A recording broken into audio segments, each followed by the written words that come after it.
Hello everyone, क्या आप सोच सकते हैं कि एक शख्स ने ग्लोबल फाइनेंशियल क्राइसिस का फायदा उठा के बिलियंस ऑफ डॉलर जनरेट करे? ये कहानी है डेविड टैपर की। ये कहानी आपको समझाएगी कि कैसे एक शख्स ग्लोबल फाइनेंशियल क्राइसिस का फायदा उठा के बिलियंस ऑफ डॉलर जनरेट कर सकता है। इस वीडियो में हम डेविड टैपर की के स्टडी करने वाले हैं कि कैसे उन्होंने बिलियंस ऑफ डॉलर्स जनरेट करे क्राइसिस के दौरान और उनकी क्या स्ट्रेटेजीज रही। तो इस वीडियो को एंड तक जरूर देखिएगा। हम उनके हर पहलू को बारीकी से समझने की कोशिश करेंगे और जो जो उन्होंने किया हम वो सब आपके सामने रखेंगे। तो बिना टाइम वेस्ट के इस वीडियो की शुरुआत करते हैं और जानने की कोशिश करते हैं।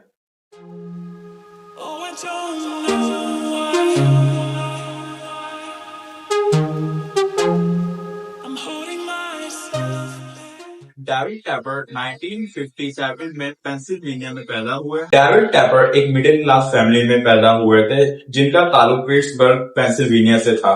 उनके वालिद एक अकाउंटेंट थे और उनकी ब्रिंगिंग बहुत सिंपल और बहुत हम्बल हुई। और टैपर ने अपने इकोनॉमिक बैकग्राउंड को कभी भी अपने ड्रीम्स के रास्ते में नहीं आने दिया क्योंकि उनका फोकस बिल्कुल अलग था अपने मतलब खानदानी काम से।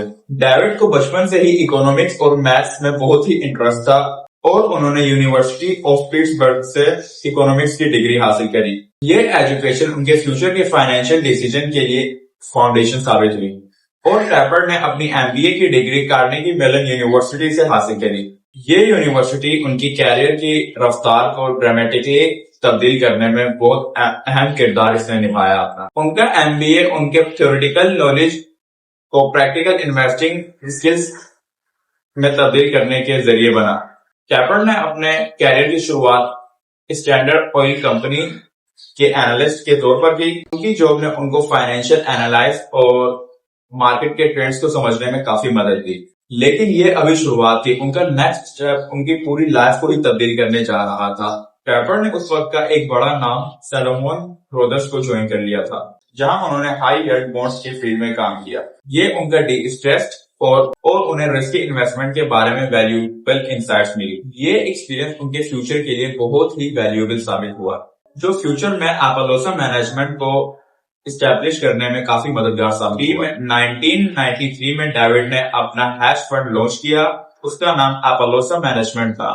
एपोलोस मैनेजमेंट का कोर फोकस भी स्ट्रेस्ड कंपनीज और एसेट्स में इन्वेस्ट करना था। टैपर ने उस वक्त उस कंपनियों में इन्वेस्ट किया जो बहुत ही मुश्किल हालत में थी। मतलब उनकी कंडीशन बहुत ही, उनकी मैनेजमेंट बिल्कुल ही बेकार थी। उसी कंपनीज में इन्होंने इन्वेस्ट किया और जब मार्केट दोबारा रिकवर करती थी तो ये उससे बहुत ही ज्यादा प्रॉफिट जनरेट करते थे। यही इनकी सबसे बड़ी खूबी थी और ये आपको हर इन्वेस्टर्स में ही मिलेगी। टैपर का इन्वेस्टिंग अप्रोच बहुत ही एग्रेसिव था। वो हमेशा डाउनटर्न कंपनीज पर इन्वेस्ट करते थे और जब वो रिकवर होती थी तो उससे काफी खतरनाक प्रॉफिट जनरेट करते थे। और उनकी फिलोसफी ये थी कि जब सब डर रहे हो तो आपको तब अपॉर्चुनिटी देखनी चाहिए मार्केट में, क्योंकि वो अपॉर्चुनिटी होती है। अगर सब लालची हो रहे हैं तो आपको वो अपॉर्चुनिटी देखनी चाहिए मार्केट में। और उनकी फिलोसफी यही थी कि अगर सब डर रहे हो तो तभी आपको अपॉर्चुनिटी मिलती है। और ये उनकी स्ट्रेटेजी थी कि मार्केट के बॉटम पर वो स्टॉक्स लेते थे और जब रीबाउंड मार्केट करती थी तो उससे काफी खतरनाक और बहुत ही ज्यादा प्रॉफिट जनरेट करते थे सिर्फ इसी स्ट्रेटेजी की वजह से। और ये आपको स्ट्रेटेजी हर बड़े इन्वेस्टर्स में मिलेगी जितने भी हैश फंड मैनेजर्स हैं। अब हम बात करते हैं 2008 के फाइनेंशियल क्राइसिस की। इनके लिए वो टर्निंग पॉइंट साबित हुआ क्योंकि इसमें इन्होंने बिलियंस ऑफ डॉलर से प्रॉफिट जनरेट करे जैसे और भी इन्वेस्टर्स ने किए हैं और मैंने आपको पहले भी कई वीडियोस में बता चुका हूँ। अब हम इनकी बात करते हैं कि इन्होंने कितने प्रॉफिट जनरेट करे और इन्होंने ऐसा क्या करा था 2008 के फाइनेंशियल क्राइसिस में। 2008 का फाइनेंशियल क्राइसिस डेविड टैपर के लिए इनकी लाइफ का एक बहुत ही बड़ा टर्निंग पॉइंट था। जब पूरी दुनिया पैनिक में थी तो टैपर ने बड़ी बैंक जैसे बैंक ऑफ अमेरिका और सिटी ग्रुप के डिस्ट्रेस्ड स्टॉक्स को खरीदा। उनके इस बोल्ड डिसीजन ने उनको $1 बिलियन का प्रॉफिट दिया जब मार्केट दोबारा रिकवर हुई और बैंक ऑफ अमेरिका और सिटी ग्रुप के शेयर्स दोबारा फ्लाई हो गए। और टैपर ने इसी दौरान बैंकिंग स्टॉक से आप बता सकते हैं कि इसने कितना प्रॉफिट जनरेट करा होगा। इसने तकरीबन $7 बिलियन के आसपास लगभग प्रॉफिट जनरेट करे सिर्फ इन स्टॉक्स के जरिए, सिर्फ बैंकिंग स्टॉक के जरिए। सोच सकते हैं कि कितना बड़ा फाइनेंशियल क्राइसिस था और उनके दौरान भी इसने बिलियंस ऑफ डॉलर्स का प्रॉफिट जनरेट किया। ये उनका सबसे बड़ा फाइनेंशियल गेन था जिसने उनको दुनिया के सबसे सक्सेसफुल हैश फंड मैनेजर्स में शामिल कर दिया। इस एक डिसीजन ने उनकी रेपुटेशन को बहुत ज्यादा ही मजबूत कर दिया था और उनका नाम मार्केट में मतलब एक तरह से ट्रस्ट बन गया था। टैपर का hash fund Apollo management consistently profit generate करता रहा। उनका फोकस भी स्ट्रेस्ड एसेट और रिस्की इन्वेस्टमेंट पर था, लेकिन उनकी एनालिसिस और उनकी टाइमिंग उनके इन्वेस्टर्स के लिए बहुत ही प्रॉफिटेबल साबित हुई।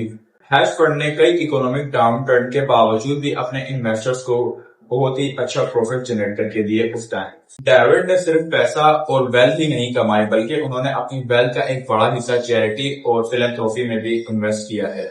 उन्होंने एजुकेशन, हेल्थ केयर और पॉवर्टी जैसे चैरिटेबल प्रोजेक्ट्स को हमेशा सपोर्ट किया और कार्नेगी मेलन यूनिवर्सिटी के लिए उन्होंने 125 मिलियन डॉलर मतलब $125 मिलियन उन्होंने डोनेट किए, जो उस यूनिवर्सिटी के स्टूडेंट के लिए बहुत ही फायदेमंद साबित हुए। अब हम बात करते हैं कैरोलिन पैंथर्स की ओनरशिप के बारे में कि डेविड ने ये कंपनी कैसे खरीदी। 2018 में डेविड टैपर ने एनएफएल टीम कैरोलिन पैंथर्स को $2.2 बिलियन में खरीद लिया। ये डील उनको स्पोर्ट्स के ओनरशिप के वर्ल्ड में ले आई। ये टैपर का मानना है कि स्पोर्ट्स टीम ओनरशिप एक लॉन्ग टर्म स्टेबल इन्वेस्टमेंट है और टैपर को एक रिस्क लवर के तौर पर जाना जाता है मार्केट में। उनका कहना है कि अगर आपको अपने रिसर्च और एनालिसिस पर यकीन है तो आपको रिस्क लेना जरूरी है, लेकिन उनका यह भी मानना है कि there is a time to make money and a time to not loss a money. अब हम बात करते हैं डेविड टैपर की पर्सनल नेटवर्क की। उनकी खुद की पर्सनल नेटवर्क कितनी है? आज डेविड टैपर की नेटवर्क $20 बिलियन के आसपास है, जो उनको दुनिया के सबसे बड़े हैश फंड मैनेजर्स में शामिल करती है। उनका hash fund Apollo management multi billion dollar का एसेट मैनेज करते हैं और उनकी लीडरशिप ने हर मुश्किल वक्त में इस फंड को हमेशा सपोर्ट किया और हमेशा प्रॉफिटेबल साबित किया। डेविड टैपर की ये कहानी सबक देती है कि अगर आप रिस्क और रिसर्च और एनालिसिस करते हो तो ये मार्केट आपको बॉटम से टॉप पर भी ले जाने की पावर रखती है। अगर आपकी अंडरस्टैंडिंग और मार्केट बिल्कुल आप डीप एनालिसिस करते हो तो ये आपको बॉटम से बहुत हाई ले जाता है। टैपर का सफर ये दिखाता है कि क्राइसिस के दौरान भी अपॉर्चुनिटी को देखना और उस पर काम करना आपको $1 बिलियन सक्सेस दिलवा सकता है, जैसे इनको इनकी फील्ड में दिलवाए। आज वो सिर्फ अपनी लाइफ ही नहीं बल्कि हजारों इंसानों की लाइफ को वो बेटर बनाने में काम कर रहे हैं अपनी फिलैंथ्रोपी के थ्रू।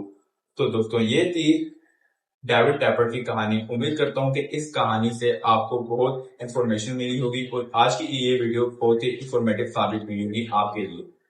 तो कैसे आप देख सकते हैं कि एक कहाँ से इनकी शुरुआत हुई थी और इन्होंने 2008 के फाइनेंशियल क्राइसिस में कितना बड़ा प्रॉफिट जनरेट करा। तो आप भी अपनी फील्ड में ऐसे कर सकते हैं। अपॉर्चुनिटीज हर तरफ है, बस आपको अपना माइंड और विजन क्लियर रखना है। तो दोस्तों आज के लिए इतना ही। अगर आप मेरी ये वीडियो फर्स्ट टाइम देख रहे हैं तो इसको लाइक कीजिएगा और अगर ये वीडियो अच्छी लगे तो चैनल को आप सब्सक्राइब भी कर सकते हैं। तो आप मुझे कमेंट करके भी बता सकते हैं कि नेक्स्ट केस स्टडी आप किस पर्सन या किस ब्रांड या किस कंपनी पर देखना चाहते हैं। मैं उस पर जल्दी वीडियोस बनाऊंगा। तो उम्मीद करता हूँ कि आपको ये पसंद आई वीडियो आज की। तो आज के लिए इतना ही, मिलते हैं एक और नई वीडियो में, तब तक के लिए ओके, जय